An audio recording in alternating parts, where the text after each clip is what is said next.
Good morning. आज आखिरी दिन।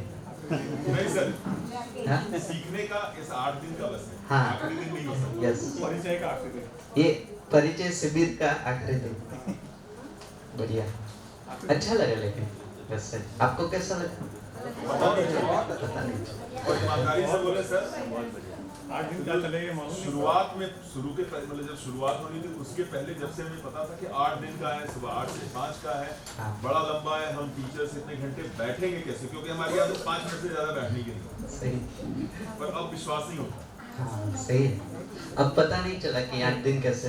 जो सुख आपने दिया वो सुख ये वो निरंतर वाला। वो निरंतर सुख आता है। शरीर से जब ऊपर उठते हैं ना तो ये निरंतर वाला सुख छूता है, वहां पे काल की गणना नहीं होती। ये इसका प्रमाण है। समय का पता, जैसे शिविर में डे कौन सा है ना वो पता नहीं चलता, आज मंडे है ट्यूसडे है ऐसा है ना। एक टाइम रखते हैं तो समय का पता चलता है।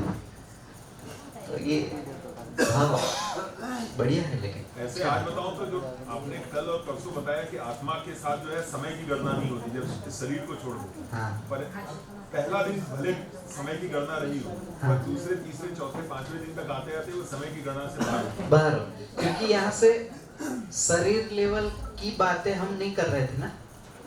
शरीर पक्ष थोड़े पक्ष की बात नहीं थी, ये जीवन को मिल रहा था ना खुराक। तो जीवन जो उत्सव में रहता है वो उत्सव बना रहता है उसके साथ, और उसमें ये समय अवधि काल वो खत्म है। बढ़िया है। लेकिन अच्छा रहा।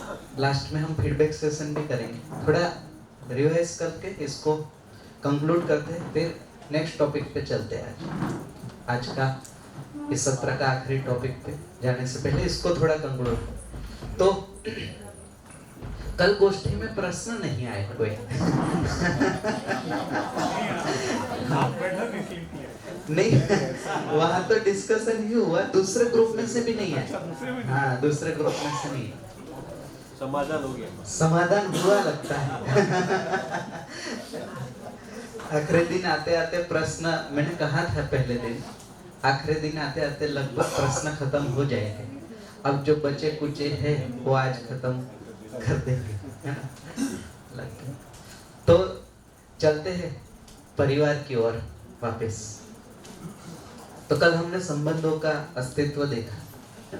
इसमें जो बात हुई कल, उसमें कोई डाउट है या कोई क्वेश्चंस है तो बताइए, फिर इसको आगे चला बताइए। आपको लगा हो यहाँ से जाने के बाद कि नहीं एकाध संबंध यहाँ से हट जाए तो भी चलेगा, या कोई ऐड करने से जल्दी हो जाए, तो ऐसा कोई लगता हो तो हम उसको देख सकते हैं।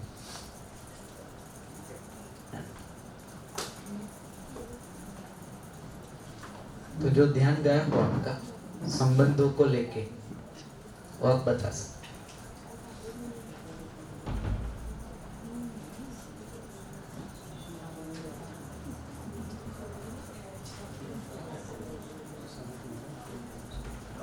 इसमें एक प्रश्न था बाद में कि जो उभय जीवी होते हैं, ना तो मेल ना फीमेल, ऐसे व्यक्तित्व को किस परिभाषा में? बॉडी का जो प्रॉब्लम है, मान लीजिए बॉडी के कारण कोई प्रॉब्लम है, तो वो तो ऐसे देखे तो वो यहाँ इसको सेट कर सकते। जैसे उसमें हार्मोनल जब चेंजेस आते हैं ना तब वो जेंडर डिफाइन हो जाता है।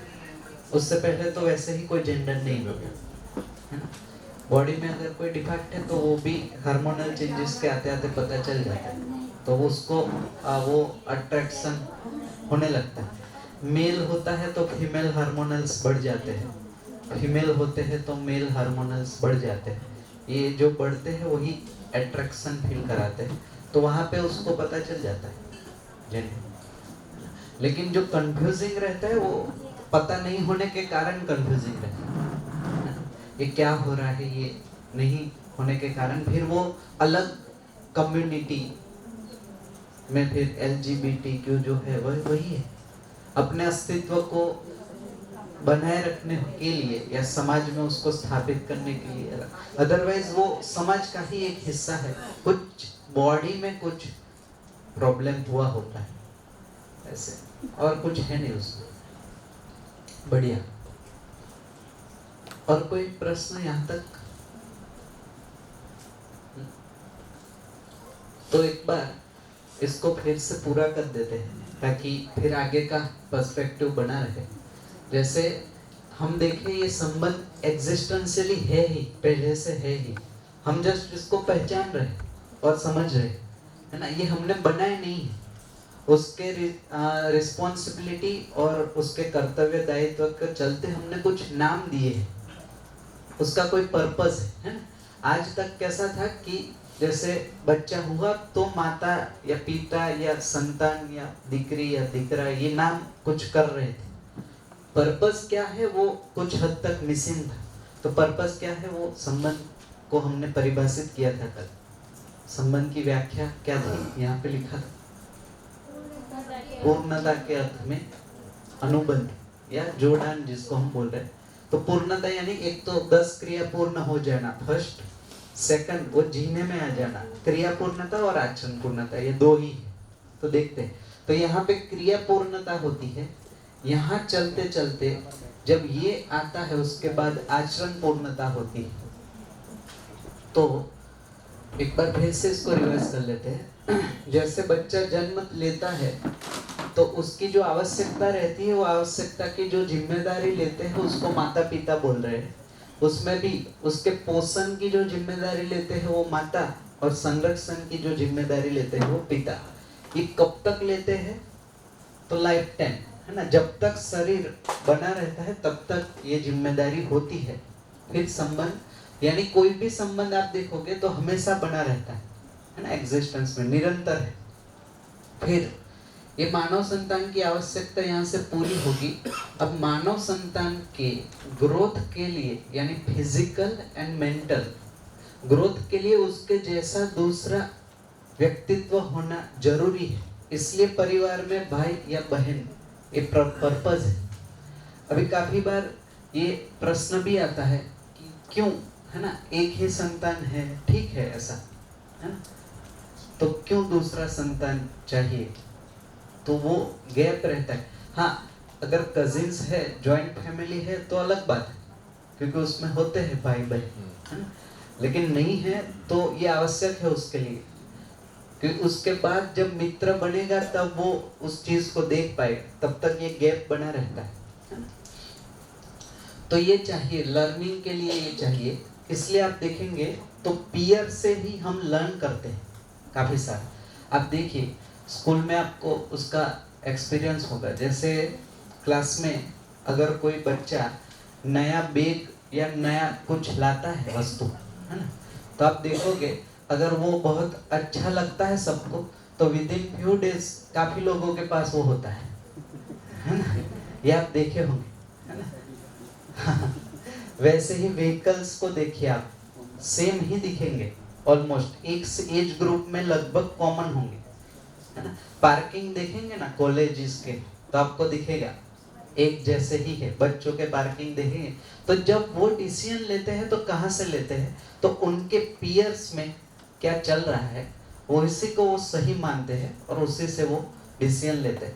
तो ये उसको वेरिफिकेशन के लिए ये हमेशा उसके साथ एक उसके जैसा व्यक्तित्व चाहिए, और दूसरा हमेशा उसके साथ उसको गाइड करने वाला चाहिए। इसलिए एक की व्यवस्था नहीं है अस्तित्व में, मिनिमम 2 रहते हैं, मिनिमम, है ना। एक का कोई अस्तित्व नहीं है। देखिए आप,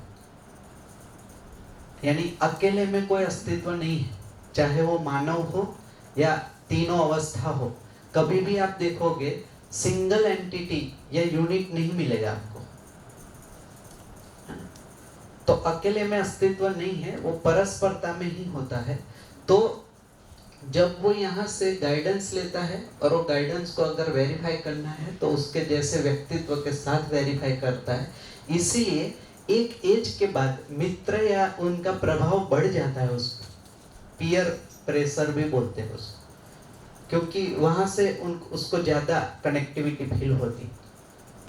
अगर यहाँ से प्रॉपर गाइडेंस नहीं मिलता तो वो वहाँ चला जाता है, क्योंकि ये फेज है, यहाँ से यहाँ, यहाँ से फिर यहाँ।